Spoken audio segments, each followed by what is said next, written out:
Here we have a Sullair 25 horsepower rotary screw air compressor. We got it hooked up to 230 volt, 3-phase power, and we're going to run it here and show you that it works.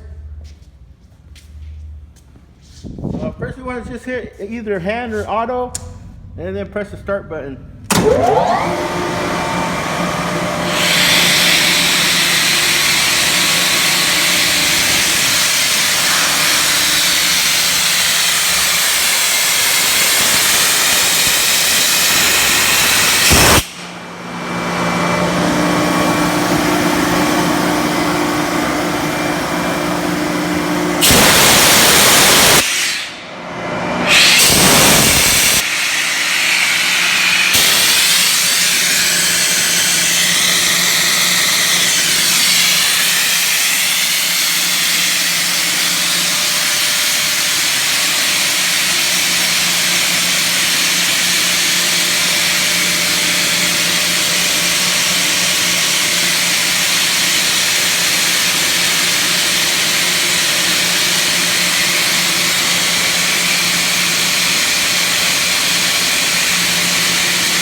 Okay, that is a Sullair 25 horsepower rotary screw air compressor.